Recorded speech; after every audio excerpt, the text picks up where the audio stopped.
أعوذ بالله من الشيطان الرجيم. بسم الله الرحمن الرحيم.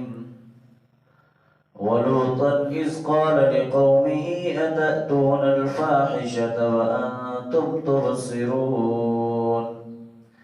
أئنكم لتأتون الرجال شهوة من دون النساء بل أنتم قوم تجهلون. فما كان جواب قومه إلا أن قالوا أخرجوا آل لوط من قريتكم إنهم أناس يتطهرون. فأنجيناه وأهله إلا امرأته قدرناها من الغابرين وأمطرنا عليهم مطرا فساء مطر المنذرين. قل الحمد لله وسلام على عباده الذين اصطفى الله خير أما يشركون.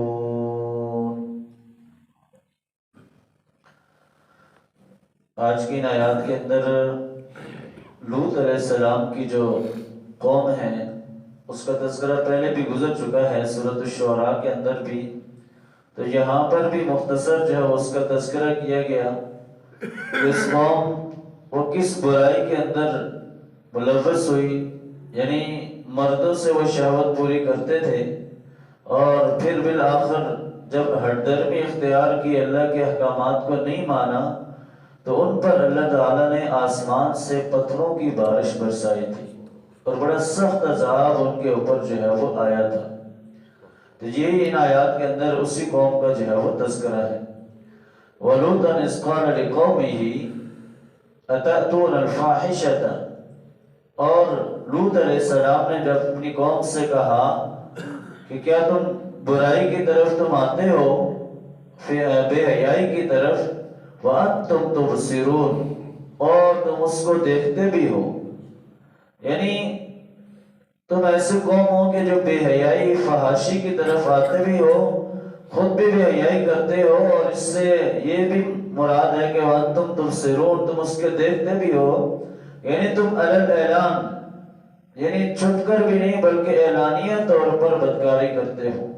اعلانیہ طور پر تم بے حیائی اور فحاشی کا کام کرتے ہو۔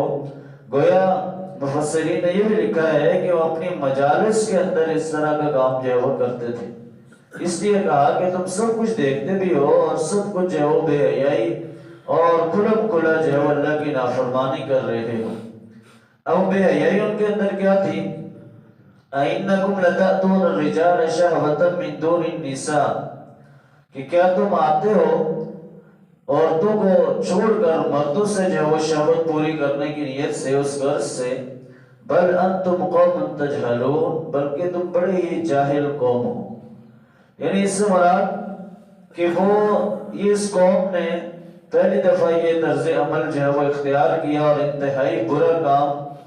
کہ جو اللہ تعالیٰ نے ایک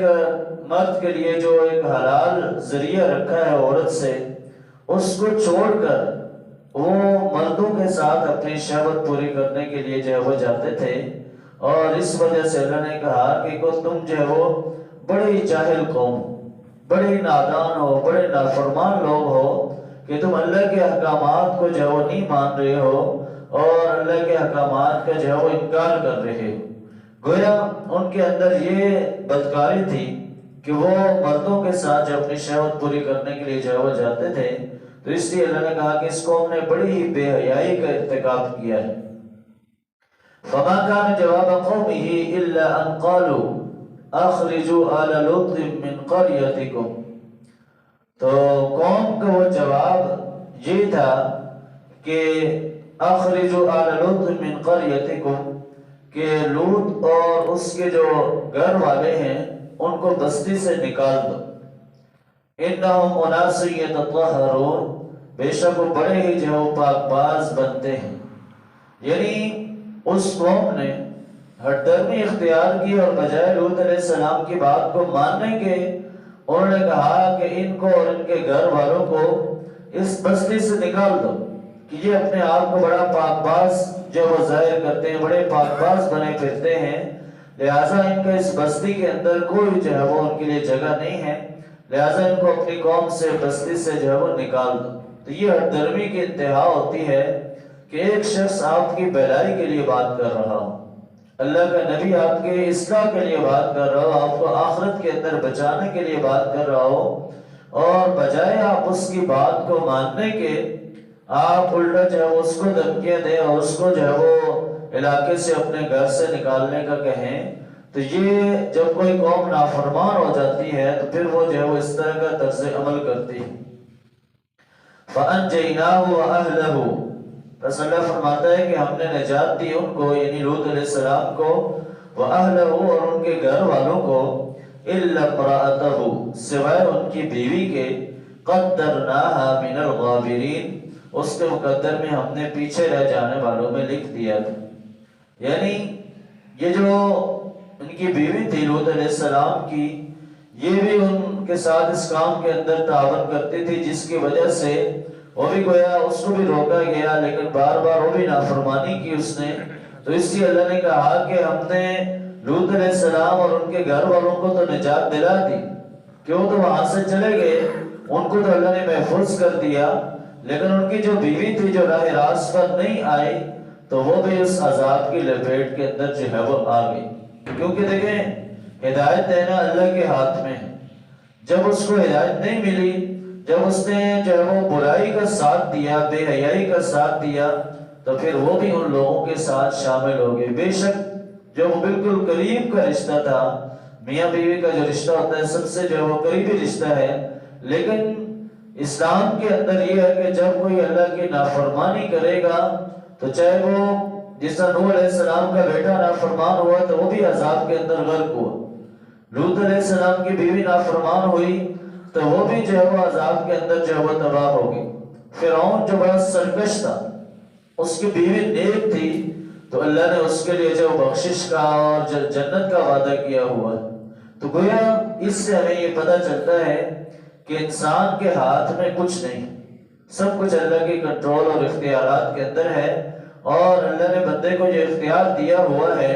اگر وہ راہ راست پر نہیں ہوگا، نیکی کا راستہ نہیں اختیار کرے گا، تو پھر اسی طرح اس کا شمار بھی ان ظالم لوگوں میں سے ہوگا، چاہے وہ انبیاء کی نسل میں سے کیوں نہ ہو، لیکن نافرمانی کی بنیاد پر اس کا شمار بھی نافرمان لوگوں کے اندر، ظالم لوگوں کے اندر جو ہے وہ کیا جائے گا۔ وَأَمْطَرْنَا عَلَيْهِمْ مَطَرًا، اور ہم نے ان پر برسائی جو ہے وہ بارش پتھروں کی، فَسَاءَ مَطَرُ الْمُنذَرِينَ، بس وہ بری بارش تھی، یعنی اس سے مراد وہ پتھر جو ہے ان سے آسمان سے جو ہے وہ پتھر برسائے گئے کہ جو کہ ایک ایک شخص کو لگتے تھے، جس کی وجہ سے وہ سارے کے سارے جو ہے وہ تباہ و برباد ہو گئے۔ مطر المنذرین، اور یہ بارش ان لوگوں پر برسائی گئی کہ جن کو خبردار بھی کیا گیا تھا، یعنی ڈرایا گیا تھا، اللہ نے بتا دیا تھا کہ اگر تم یہ طرز عمل نہیں چھوڑو گے